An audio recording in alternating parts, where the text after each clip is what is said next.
महाभारत का युद्ध कौरव और पांडवों के बीच लड़ा गया था, जिसमें पांडवों ने कम सेना होने के बावजूद भी विजय हासिल की थी।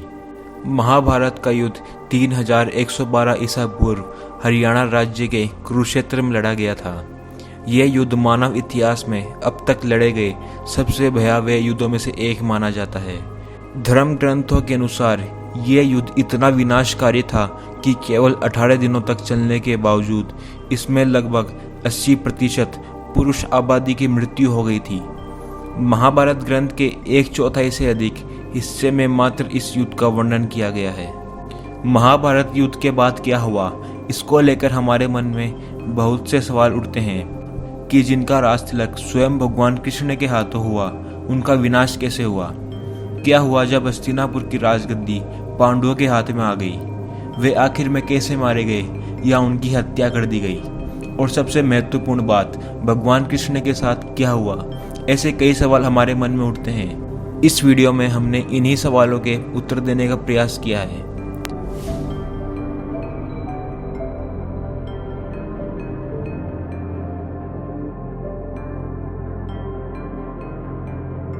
महाभारत का युद्ध जीतने के बाद पांडवों को हस्तिनापुर का शासन मिला। युधिष्ठिर को हस्तिनापुर का महाराज बनाया गया, लेकिन दूसरी तरफ गांधारी एक दुखी त्रस्त महिला के रूप में विलाप कर रही थी और अपने 100 पुत्रों की मृत्यु का शोक बना रही थी। जब युधिष्ठिर को सिंहासन सौंप दिया गया और श्री कृष्ण का हस्तिनापुर से विदाई लेने का समय आया, तब वह गांधारी के पास गए। गांधारी ने श्री कृष्ण को उनके वंश का अंत हो जाने का श्राप दिया। एक जानकारी के अनुसार महाभारत युद्ध के बाद हस्तिनापुर पर पांडवों ने 36 वर्षों तक शासन किया था। इस बीच गांधारी का श्राप असर दिखाने लगा और श्री कृष्ण की द्वारका में एक अशुभ घटना घटी। वहां एक उत्सव के दौरान सभी यदुवंशी आपस में ही लड़ने लगे और एक दूसरे की हत्या करने लगे। यह घटना सोमनाथ के समीप प्रभास क्षेत्र में घटी थी। उधर प्रभास क्षेत्र में यदुवंशियों के एक दूसरे को मार डालने के बाद पहले बलराम अपने लोक को वापस लौट जाते हैं। इसके बाद श्री कृष्ण वहीं प्रभास क्षेत्र में एकांतवास में रहने लगते हैं। एक दिन वे ध्यानावस्था में एक वृक्ष के नीचे बैठे थे। तभी जरा नाम के एक शिकारी ने गलती से उनके पैरों में एक तीर मार दिया और श्री कृष्ण ने वहीं अपना मानव देह त्याग दिया। भगवान कृष्ण के बैकुंठ लौट जाने के बाद देव ऋषि वेदव्यास जी ने अर्जुन को बताया कि श्री कृष्ण और उनके भाइयों का जीवन समाप्त हो गया है। वेदव्यास जी से श्री कृष्ण के प्रयाण की सूचना मिलने पर युधिष्ठिर अपने प्रपौत्र परीक्षित का राज तिलक करते हैं और फिर अपने सभी भाइयों और द्रौपदी के साथ हिमालय की ओर चले जाते हैं। महाभारत के अनुसार हिमालय से वह स्वर्ग की ओर चलना प्रारंभ करते हैं और इस यात्रा में एक कुत्ते के रूप में आए यमदेव उनका मार्गदर्शन करते हैं। जैसे जैसे पांडव स्वर्ग की ओर ऊपर चलना शुरू करते हैं, एक एक करके गिरने लगते हैं और उनकी आत्मा उनका शरीर छोड़ने लगती है। यह कर्म द्रौपदी के साथ शुरू होता है और भीम की मृत्यु पर समाप्त होता है। इनकी मृत्यु इनकी इच्छाओं, आशंकाओं और इनके गर्व के कारण हुई थी। केवल युधिष्ठिर थे जिन्होंने किसी भी चीज पर गर्व नहीं किया। इस कारण केवल वही जीवित रूप में स्वर्ग के प्रवेश द्वार तक पहुंचे थे। स्वर्ग के प्रवेश द्वार पर भगवान यम कुत्ते के रूप को त्याग कर असली रूप में आ जाते हैं और युधिष्ठिर को स्वर्ग में प्रवेश न करवाकर उन्हें नर्क में ले जाते हैं। नर्क में युधिष्ठिर अपने भाइयों और द्रौपदी को अपने पाप स्वीकार करते हुए देखते हैं तो उन्हें उनके पापों से मुक्ति दिलवाते हैं। इसके बाद भगवान इंद्र युधिष्ठिर को स्वर्ग में ले जाते हैं और उनसे वादा करते हैं कि उनके भाई और द्रौपदी भी जल्दी स्वर्ग में स्थान ले लेंगे। महाभारत के सबसे महत्वपूर्ण पात्र भगवान कृष्ण और पांडवों ने इस तरह नश्वर संसार को छोड़ दिया। इसके बाद कलयुग शुरू हुआ, जो अभी तक चल रहा है। जानकारी के अनुसार अब तक कलयुग के 5000 साल पूरे हो चुके हैं।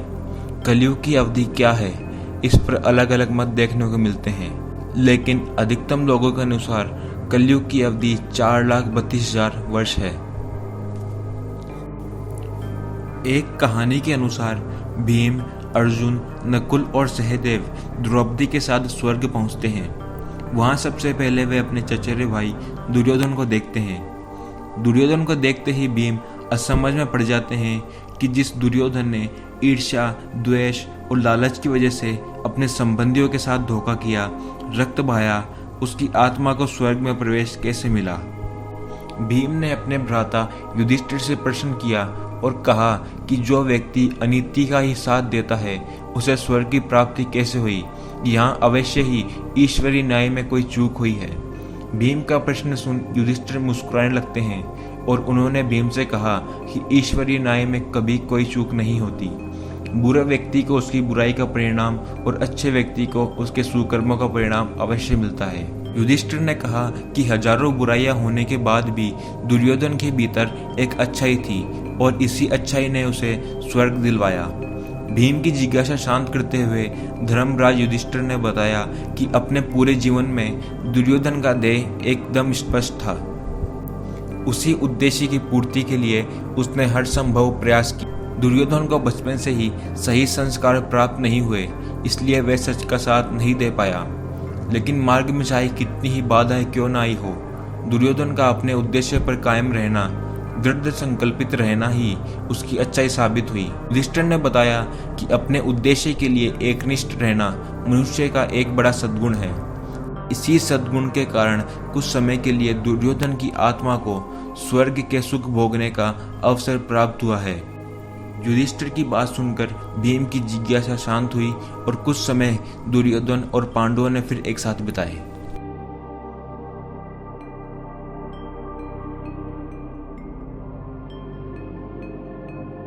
महाभारत युद्ध में कुल 18 अक्षौहिणी सेनाओं ने भाग लिया था। कौरवों के पास 11 अक्षौहिणी सेना थी, तो वहीं पांडवों के पास 7 अक्षौहिणी सेना थी। एक अक्षौहिणी सेना में कुल 21,870 रथ, 21,870 ही हाथी, 1,09,350 पैदल सैनिक और 65,610 घोड़े होते हैं। अर्थात सभी अक्षौहिणी सेनाओं को जोड़ा जाए तो 4 लाख के करीब रथ और 4 लाख के करीब ही हाथी, 20 लाख के करीब पैदल सैनिक और 12 लाख के करीब घोड़े थे। तो इसको देखकर आप स्वयं ही अनुमान लगा सकते हैं कि युद्ध कितना भयावह और विनाशकारी हुआ होगा।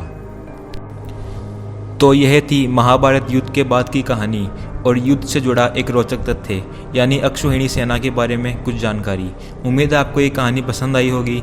अगर कहानी पसंद आई हो तो अपने मित्रों और परिवारजनों तक अवश्य पहुंचाएं और ऐसी ही कहानियां सुनने के लिए जुड़े रहिए अपने YouTube चैनल धार्मिक इतिहास के साथ। धन्यवाद।